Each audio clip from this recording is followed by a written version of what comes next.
Hello, everyone. I'm Arham Azim, and this is another Bartlett episode from the quarantine season. And we are again not at the Center for Spiritual Life this time. Today, we have Professor Nipun Chopra with us. Hey, Nipun. Hey Arham, pleasure to join you. Thanks for having me on. And yes, it's a different experience than being at the CSL for sure. Do you want to start by talking with how is quarantine going for you, and like how are you keeping up with your students and routine, what you do with your respective course, and how are you managing that? Sure. So, somewhat fortuitously, I'm only teaching two courses, two lab courses this semester, and they both happen to be the same course.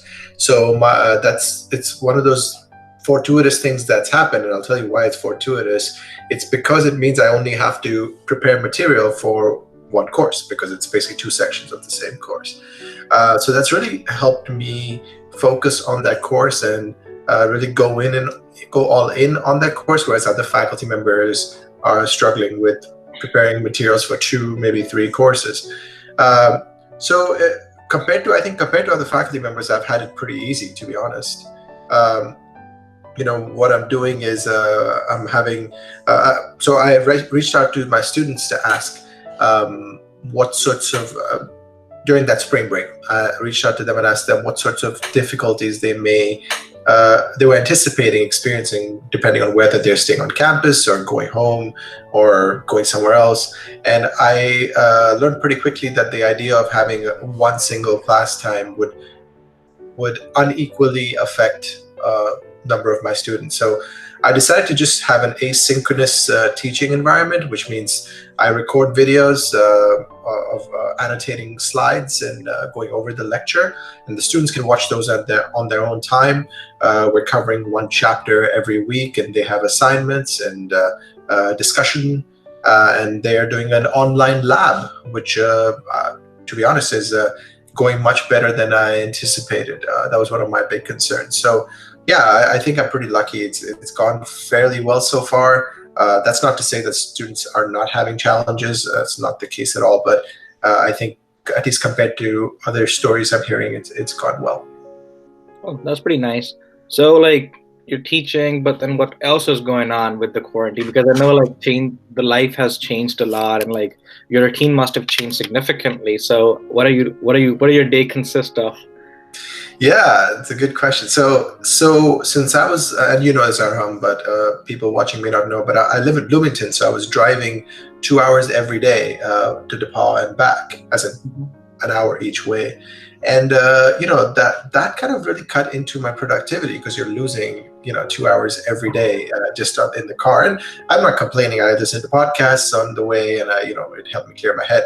But having those 2 extra hours has allowed me to do some other things that I've always wanted to do.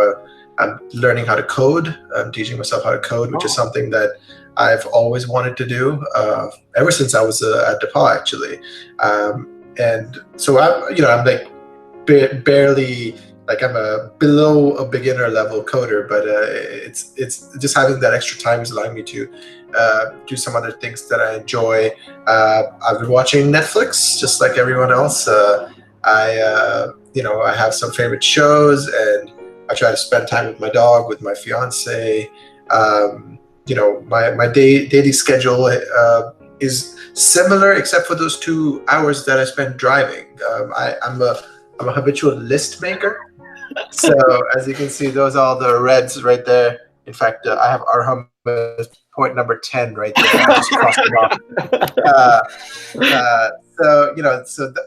And students in my class will know, who've been in my office hours, I do this when I'm on campus. So in that sense, it's similar. Of course, the environment around us has changed dramatically with the way the world is right now. But I start every day, Arham, with going to PubMed. And PubMed is basically a resource where people who are interested in research look for publications. So I start every day with a list of the most recent publications that have come up on COVID-19.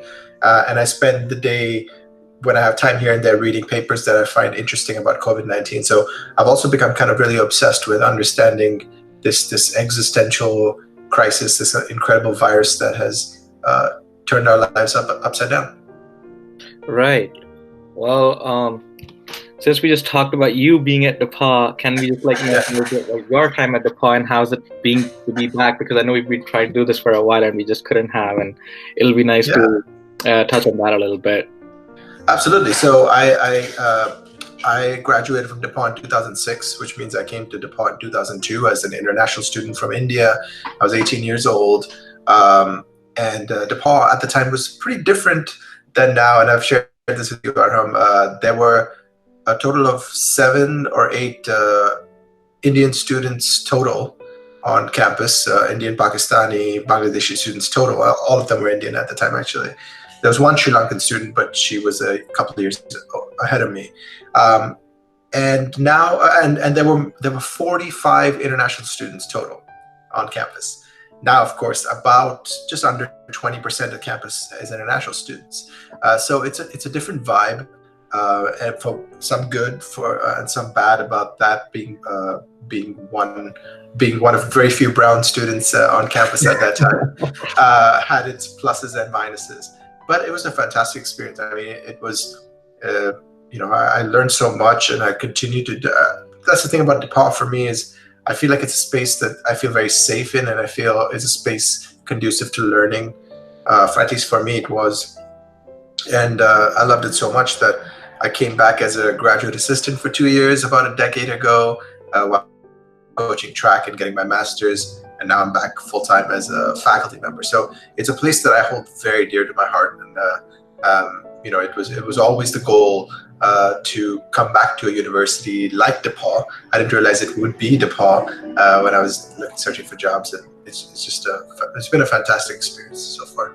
Well, what we can say is, so I know I love having you back because of the chicken tandoori that you make for us at the Curry Friday session sometimes, which is amazing. But you want to share some of your Netflix watch lists with us, because we just did that earlier. And have you gotten into Tiger King or something like that? Of course, of course. I think it's difficult to find people who aren't into Tiger King. Yeah, I watched it. I think 2 days after it came out, when it started blowing up on Twitter, and I binge watched it over I think half a day. Okay. It's ridiculous. I was so obsessed with it. I just watched the Joel McHale special on it, the one-off. So yeah, I got through Tiger King. I'm gonna watch Ozark. It's a show that I love. I'm gonna watch the 3rd season. I'm really into Westworld right now on HBO, of course. I'm right now. After we hang up, I'm gonna watch Community, which is one of my absolutely favorite shows. If those of you who, this was one of my favorite shows when I was in graduate school, and I was obsessed with it. It's so funny, and it's so quirky and brilliant kind of humor. So if anyone's out there who likes shows like Arrested Development or Curb Your Enthusiasm, that sort of thing, you'll absolutely love Community. And it may touch. The concept of the show is it's a bunch of students who are in community college together, and it's absolutely brilliant. It has Donald Glover, who's now a famous R&B artist and actor, has Joel McHale, Alison Brie, Chevy Chase, just a fantastic cast. It's really funny. So that's what I'm going to be watching as soon as we hang up here. Sounds like a plan. Yeah. So what is something that you have on your mind that you are ready to do once you get out? Like as soon as you're allowed to go out in life, like not back to normal, but you're allowed to move and relax a little bit. What is that thing that you want to do that you are unable to right now? That's a good question. So because we're in Indiana, and we live in it's actually a privilege that we're experiencing COVID the way we're experiencing it. And I'll tell you why. It's because I can still go outside and go for a run, which I just did an hour ago, right? I can still go to the grocery store. I can still go for a walk. All of that stuff is still available to me. Whereas my family back home, they literally can't leave the house because they're in India, you live in these huge apartment complexes, and the likelihood of transmission is much greater in those circumstances. So I consider myself very privileged to be here and to be experiencing the pandemic here as opposed to be to in India. Having said that, I can't wait to go to a live soccer game again. Wow. Go watch Indy 11, which is our local team here in Indianapolis. Live soccer game, a concert. I love that, and hopefully, and some of my favorite restaurants. I can't wait to support them more. I'm trying to support.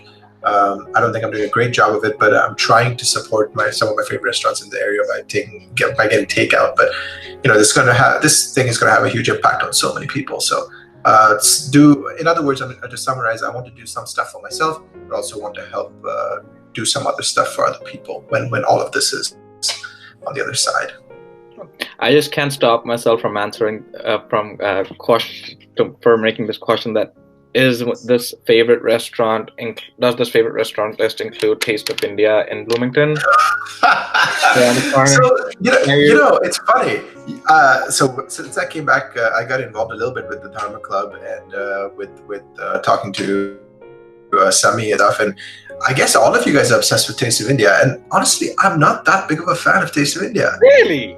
Yeah. My favorite Indian restaurant is Indian Pakistani restaurant is actually in Indianapolis. And I think it blows the biryani at Taste of India out of the water. And I'm obsessed with biryani, and I judge restaurants on biryani. Basically, it's my number one metric, operational metric there for what's a good Indian Pakistani restaurant. But no, it's still good. I haven't been to Taste of India since the pandemic started. I've been mostly trying to go to my favorite Chinese restaurant, my favorite Thai restaurant, which me and my fiance love. So but maybe now that you remind me, I think it's time for Taste of India. I might hit it up.